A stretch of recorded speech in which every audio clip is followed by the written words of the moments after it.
A most original and creative talent in our business. Would you welcome Mr. Orson Welles? Ladies and gentlemen, Orson Welles again, come to call for another visit. Good evening. This is Orson Welles, speaking from Mexico City in the Republic of Mexico.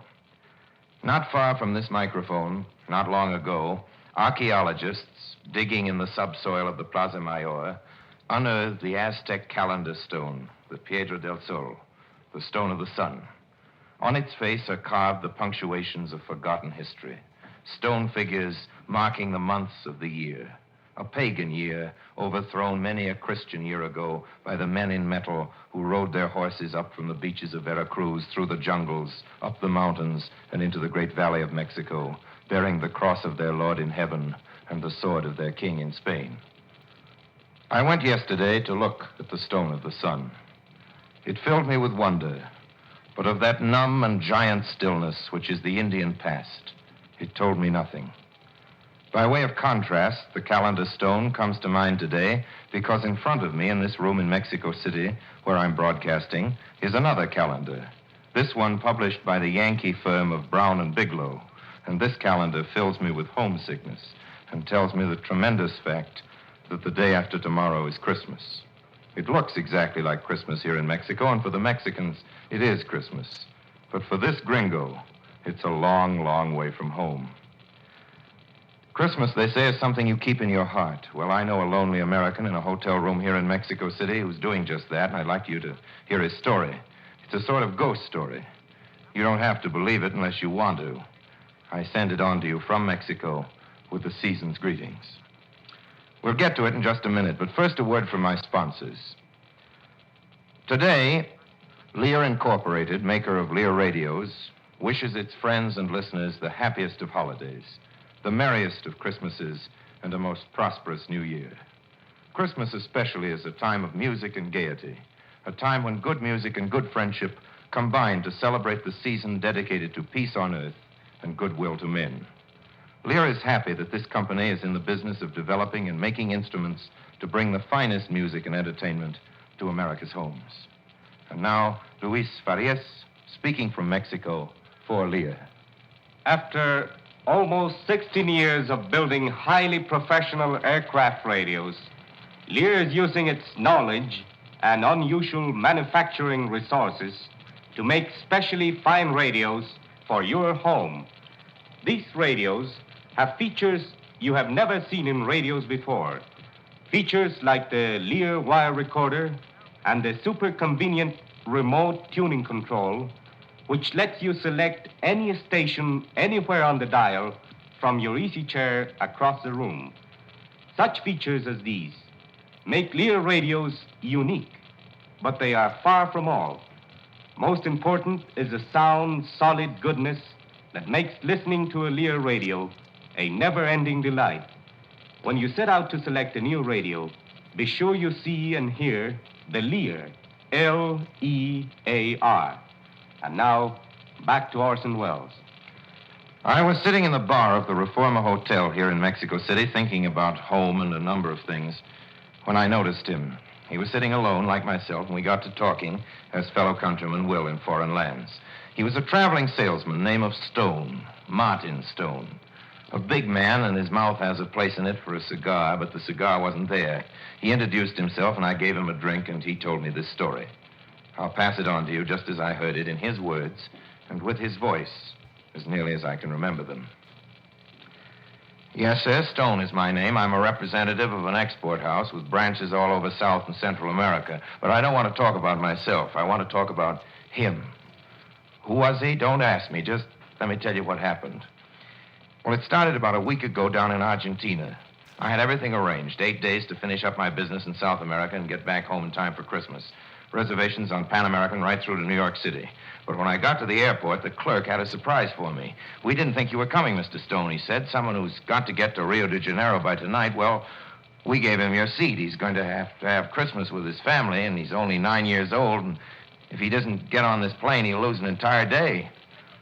Well, that's the way the clerk gave it to me. Well, naturally, I hated to upset the youngster's plans, but after all, I've got a little fella of my own who's heart would just about break if his daddy didn't come back home for Christmas, so I told the clerk I was sorry and all that, but he'd just have to take the little boy and his luggage off the plane. Just about then, I noticed him. Not the little boy. The man. The man I want to tell you about. He was looking at me in a funny way. It made me uncomfortable. And I told this man I was sorry about the little boy, but he just went on looking at me. And I asked him what his name was, and he told me it was Senor. Senor what? I asked him. Just Senor, he told me. Up in your country, it's Mister.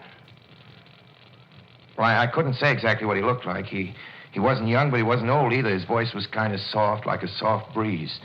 The kind of voice that makes you think of your own voice, like you was talking too loud or too hard. I asked him if he was in business, and he said yes, after a fashion. What's your line? I asked him.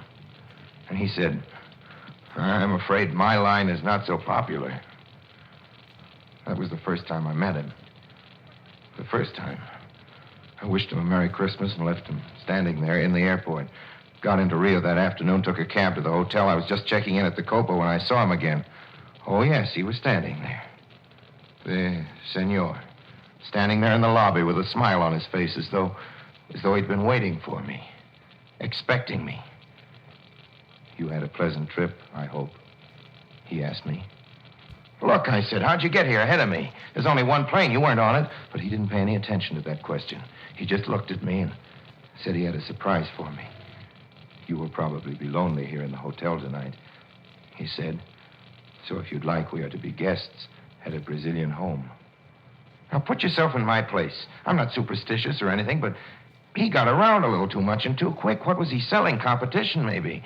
Why'd he want to take me to that Brazilian home? What would I do in a Brazilian home? But before I knew it, we were there. And it was a nice place, and the Brazilian people were very nice. And at dinner, I noticed that one chair at the table stood empty. I figured somebody in the family was dead, and they'd set the place out of sentiment. On our way back to the hotel, I asked the senor about it, and he just looked at me again. The empty chair was for their youngest son, he told me. They are very attached to him. He could not be here because the plane was full yesterday in Buenos Aires. The senor stood there for a second, his white face poking a hole in the night, and then he was gone. What could I do? There are a lot of kids in the world. The plane left at sunrise. I got into Belém on time and spent the night at the airport drinking coffee. I never spent a longer night in my life. We arrived here in Mexico City this morning. Here it was 3 days before Christmas, and the holidays had been on already for a week. You know, they call it the posadas in Mexico. Posadas. That means an inn, a kind of a lodging house, a shelter. Well, anyway, tonight I went to dinner. I found a side street restaurant, picked a table in the corner, and sat down. And a fat man, a Mexican, was standing on a chair talking to everybody. He wasn't speaking English, but here's what he said. Tonight, senors and senoras, we will be actors again. We will make again the Christmas play. You, Diaz, you, Pablo, you, Fernando, you and you. You will be the holy pilgrims. You and your families. And then all the Mexicans in the restaurant applauded and cheered. That's the posadas. It's the regular custom, like Christmas carols. Only it's a play, and they act it out every day for 9 days all over Mexico. And this fat man was still talking. We will need a very bad man now, this fat man said. Bad enough to play the cruel, hard innkeeper. I am such a one, but I am not bad enough. Who shall it be? And then I noticed him again. The senor. He'd come up to the fat man and was speaking quietly. I'd like very much to play this part, he said. It was him, all right. There he stood beside the fat man and smiled at me through the smoke. He chased me all the way across South America. And now the Mexicans started marching around with their lighted candles, singing in that funny way of theirs, and they started knocking at the door of the inn, acting out that part of it, the important part. We have come from Nazareth, said one of the Mexicans. Give us shelter in the name of mercy. My wife is great with child. And then the senor, who was acting the part of the innkeeper, said, This is a place of business, not of mercy. The inn is full. There is no room for you. I wish I could do something for you, but I can't. After all, there are other innkeepers. Then the Mexican interrupted him and said, Please, for my wife's sake, for Mary and her child to be. And the senor shouted him down. Is she the only woman, he said, the only woman who will give birth to a child? Then I heard someone praying. A girl. She said, O God, who in the coming to save us did not disdain an humble stable, grant that we may never close our hearts when thou art knocking, so that we may be received into thy night when our own hour comes. And the play was over. I heard the fat man telling the senor he was a wonderful actor. Your words, he said, were so real, so terrible. He'd made a goose walk over my grave. You make a very good innkeeper, senor. And I remember what the senor answered him. I'll remember it as long as I live. He spoke very quietly. I once kept an inn, he said. I ran out of the restaurant, and of course he was waiting for me in the hotel room, sitting there in the darkness, my hotel room by the window. As I opened the door, the senor wished me a Merry Christmas. What do you want, I asked him. You can't blame me. I had a right to that seat in the plane. What else could I do? What would anybody else have done? I got to think of myself, too. Is that wrong? My own kids. I'm only human. He was still looking at me. So was I once, he told me. Merry Christmas, Mr. Stone. Then he wasn't there anymore. I don't know where he went to. I don't know where he came from. Now, I don't want you to believe that he made a different man out of me. He didn't. Oh, I'll write out a bigger check for my charities this year, more than I can afford. But the senor thinks all my money is less than I can afford. We admit we ought to do more, but we can't give everything. There's got to be a limit. Is there anybody on earth who doesn't set a limit to what he pays for? The innkeeper 2,000 years ago set a limit when he sent Mary away from the door. I set a limit when I didn't give my place to that kid who wanted to be home for Christmas. I wanted to know why somebody else didn't give up their place on the plane, but that isn't any argument. It's like saying somebody else will feed the poor. The innkeeper said there were other inns and drove off the mother of God. You know, an awful lot of people believe Jesus was God himself. Well, if he was, he came into the world as a man so all men would see how terrible it is not to give shelter to all men. If he was God, he walked the earth as a man to show us how much we matter and to remind us that we were made in his image. Generosity? Mine works on a budget, so does yours, but we all celebrate Christmas because on that day, somebody was born who set no limit to generosity, who gave everything, even his life. If I ever forget that, I'll remember what my friend would say. He'd just look at me and say, Merry Christmas. Well, that's the end of the story I heard yesterday in a bar here in Mexico City. I sent it on to you with the season's greetings. And now your attention, please, for an interesting announcement. Way back in 1930, Lear began making radios for airplanes. Now, Lear is making home radios as well. And what radios they are. A whole line of handsome sets you'll delight to look at and listen to. Some have television. Some include high-fidelity, static-free FM. There are models with record players and automatic record changers. And some will have the new Lear wire recording. You'll find Lear radios are not high in price. The finest, a console combination with television and the best of everything, is about $500. At the other end of the line is a capable, good-to-look-at table model for about $19.95. Now, back to Orson Welles, whose views and opinions are his own and are not necessarily the views of Lear Incorporated. It's time now to say goodbye for this week, but before I go, let me wish all of you back home in the States everything possible that's good for your holidays. To all of you, and you too, Mama, a very Merry Christmas. Until New Year's then, speaking for my sponsors, the makers of Lear Radios, and myself, I remain, as always, obediently yours. This is ABC, the American Broadcasting Company. Hello again. This is Buck Benny speaking. We have another one of our Orson Welles commentaries. It's 2024. Just so you know, this is commentaries recently recorded because the previous one, I think, was just Kathy and I. So I thought I'd try and get the whole gang together because it's kind of fun to have us all chat about these things. And this is where he's in Mexico City, is this one. And we'll just go around and chat about what's going on this one. So, Vincent, you want to start us off again? Yeah. So, I mean, this episode began with a bit of a shock for me because I had no idea why he was in Mexico. I had no idea. Didn't ring a bell. I was a little confused, and I was surprised to find several different theories about why he's in Mexico. We don't know for sure, but they're very interesting. And so I think it's, because I think we should ask ourselves, it's interesting to be in Mexico, and it's also interesting to be in Mexico the day before Christmas or 2 days before Christmas. Yeah. So there's two particular reasons that I found, one of which, actually both of which were kind of new in various ways. So one was that Wells was pitching a feature film that used footage from It's All True. So It's All True was the film that he was sent to make by RKO and by the United States government as part of the Good Neighbor policy to Rio.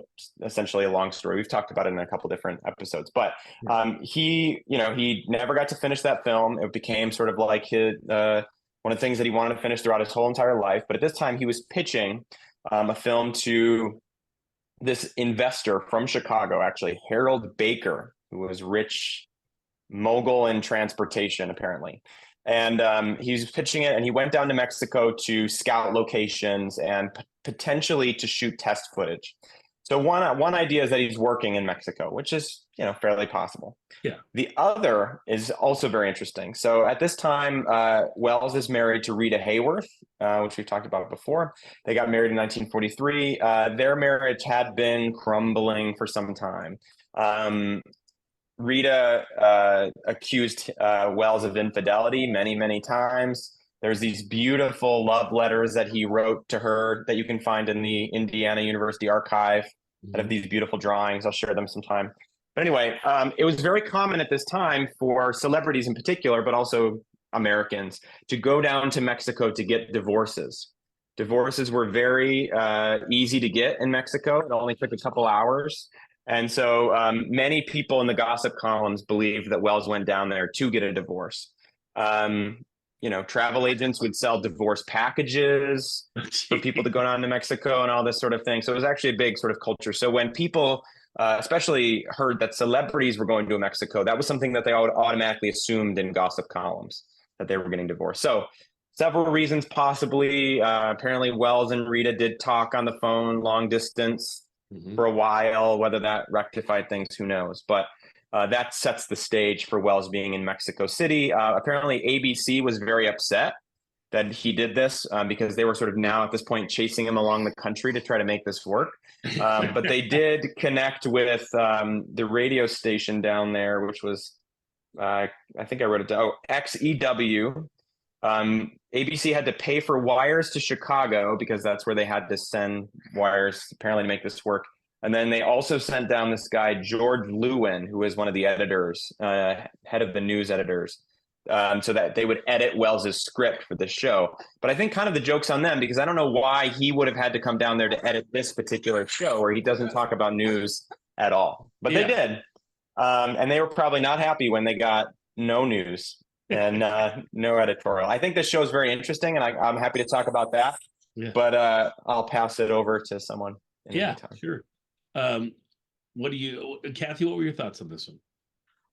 Well, just considering how difficult it was for him to get from LA toward New York back on December 2nd, just 20 days later, for him to somehow have gotten from New York all the way to Mexico City just means he's very much a guy on the move.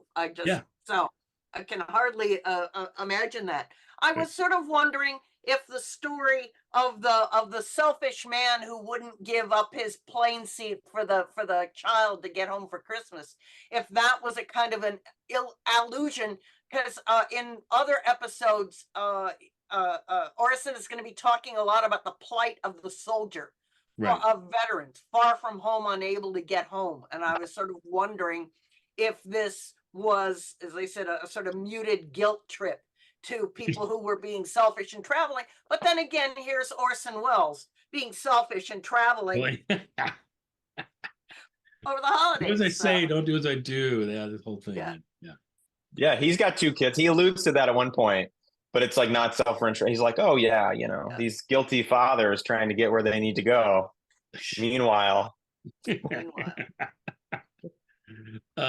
What do you think, Terry, for this one? Well, I think that even though he didn't explicitly talk about current events, I think the story, the Christmas story that he told, the charity story that he told, was very much about what was going on in the world. keep in mind that the United States was being very charitable to the nations, not only that had been our allies during the war, but those we were victorious over. And we were spending a ton of money. And there was some debate within the population about whether we should be pouring that much money into other countries when we were having so much trouble back at home. Right. So I think this might have been Wells' contribution to that discussion. The other thing that I found interesting was we discussed earlier whether these broadcasts were live or recorded, but given that they were trying to make this connection with Mexico City, yes, they might have been trying to make a connection to transmit the recording. But I suspect, having thought about this a little bit more, that maybe these were all live because, Daryl, as you have mentioned, the habit was to talk about transcribed programs, to identify those that were recorded, because in part of what Orson Welles had done in 1938. And so it is entirely possible that this was broadcast direct from Mexico City. The only thing I wonder about, since it went out to so many different stations, was how they managed to deal with the different time zones. So maybe local stations recorded it and rebroadcast it at a more convenient time, and then maybe locally they said that it was transcribed. I really don't know. But the fact that he had a news editor fly down there made me wonder whether Wells and the editor disagreed about what should be in the script, and Wells just went with his own story instead. Yeah. Indeed. And then the first part you were talking about, it's just, again, one of those things. It's so funny how things resonate from back then to today. We're still having issues of whether we should be giving a lot of money, a lot of weapons, a lot of help to other countries and things, and just paying for it. Certainly there's starting to be a push to say, oh, well, we can still be generous and still help other countries out, but we'll just call it a loan, and they need to eventually pay it back. Which I don't know. I don't know if that's a horrible thing or not, to try and get at least some of it back at some point, especially if you had it be interest free or something, and then you just try and get it back when things are going better in that country. I don't know. I don't know if we should just be giving them things or not. Maybe who knows? I think that's such an interesting point that, I mean, right up to the beginning of World War II, when something like 96% of Americans, right up to Pearl Harbor, did not want to get involved in the war. Right. We'd been incredibly isolationist and not giving money to anybody. So other than corporations, Right. trying to get oil or other goods. And so this was a tremendous change at the end of World War II, of us going to be the breadbasket to the world. But they, as other episodes, Orson reminds us that it's to try and save, the idea of democracy. So it was both generosity, but also pitched as trying to stave off war, trying to, or to the threat of the Russians taking over that. So there were so many reasons this tremendous change in economic policy was explained to the American public. And I like the generosity one is the kindest. Yes, agreed. Okay. Vincent, you have anything to throw in on this one? Yeah. So one thing that I want to say is, if you're listening to this, you're probably a big fan of old time radio. Okay. And this is like the weirdest combination of genres, the story that he tells. On one hand, it's right out of suspense. I mean, it's like a weird adaptation of The Hitchhiker, which Wells was a part of in the suspense. That's a great show. I think we've done it maybe once actually here, but great show. You should go listen to the podcast on that. But it's like literally it's that, and then at the end it has like a Christian moral about Jesus. Like it really shifts in a way that was like sort of shocking to me. Like, whoa, we're going from here to there, and then it's like, oh, every time you do something, think about what they should have done with Jesus, and everyone is like Jesus. I'm like, it connects, and actually in very ways, it's like this is a meld and a mixing of what Wells does throughout this show. Usually separate, right? He reads straight out of the Bible or tells sort of parable stories, and he does, specific genres of of radio broadcasting at this time, like suspense, but these are combined and for a purpose of sort of the Christmas story takeaway. I really liked it. It was actually fun because of how strange and kind of surprising it is. Well, and just great, Vincent. Now you got me into extra work, because now I'm going to have to take and after this episode, what we'll do is you'll listen to us talk about it, then you'll hear the commentary, and then right after that you'll hear the suspense episode, The Hitchhiker with Orson Welles. We'll bring that to you, so that'll be fun. So we haven't brought that out in a while, and so that'll be good. So Great. And thanks for tying those two things together too, because they really do. I mean, and suspense is a wonderful show. So, yeah. All right. Anybody else have anything else they want to add on this one? Are we good? No, other than the reminder that the ad by the special local commercial announcer. Oh, that's right. Mexico City is intriguing. So. And Terry, who did you say that was? That does His first name was Luis. I'm not sure about his last name. It sounded to me like Faliette, but I could have gotten that wrong. But clearly, it was a local announcer in Mexico that Wells had managed to rope into doing the commercial for Lear. And he did Why a nice he could job. start doing it himself and then hand it over. I don't, Yeah. Maybe the guy needed an extra 10 spot or something like Hey. that. Never know. All right. Thanks, everybody. Enjoy.